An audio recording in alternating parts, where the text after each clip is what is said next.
بسم الله الرحمن الرحيم. دیارە من حاجی سەلاحی خەلیفە ڕەفیقم، خاوەنی کۆمپانیای حەج و عەمرەم شەریکەی لۆرستان. ساڵی ه70 دیارە من یەکەم حەجم بوو کە چوون بۆ حیجاز لە خزمەتی مامۆستایە. دیارە ئەو ساڵە کاکە ڕەوە مدیری ئەوقافی سلێمانی بوو، زمانی بەعز بوو، ئەو بوو حکومەتی عێراقی سەدام حوسێن حکومڕانی عێراقی ئەکرد. کاتێک کە چوینە حیجاز لە مەکەی مکەڕەمە بەڕێز مامۆستا دیارە لەوێ لە بەردەمی حرەمە لە مەنتیقەی غەزە دانیشتێکی کرد و من وەکو ئەوەی کە هاوکاریم کرد سەماعەکانمان بۆ دانا و جیهازمان بۆ دانا و باسی قەومی کوردی کرد. دیارە بە 3 زمان باسی قەومی کوردی و کرد لە ساڵی ه70 بتوانی لە مەکەیە لە سعودێ بتوانی باسی کورتکەی بەڕاستی ئەمە شتێکی زۆر گرنگە.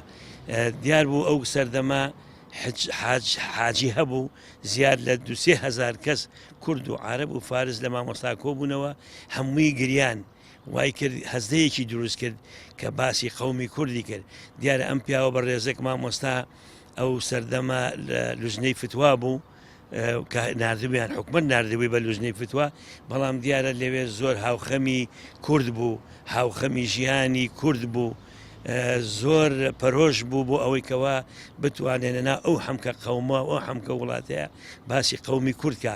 بیلفەعەل باسی قەومی کوردی کرد و زۆر بە جوانی و زۆر بە باشی و بەڕاستی مامۆستا کەسێ بوو لەو کەسانی کە زۆر دڵسۆز بوو بۆ کورد. باوەڕم پێ بکە ئەم پیاوە بەڕێزە دائیمەن بەدەم خەڵکەوە بوو، دائیمەن حەزی کردو هاوکاری خەڵکی ئەکرد، دائیمەن لە خزمەتی خەڵکا بوو، لە خۆشی لە ناخۆشیەکانە.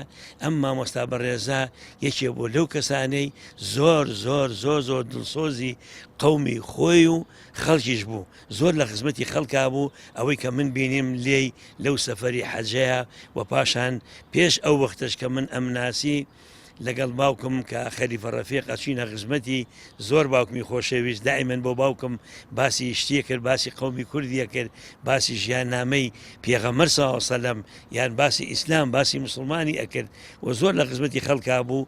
و لە سەفەری حەجی شاکە من ئەوەم لێبینی بەڕاستی ئەوە بوو دوای ئەوە بەداخەوە کە گەڕاینەوە ئەو نەیتوانی ژیان بکات لە عێراقا و لە کوردستان لە سلێمانی و ئەوە بوو ڕۆیشت و چووە ئەو دیوی عێراق و چووە ئێران، پاشەوەی کە گەڕاینەوە لە سعودیە.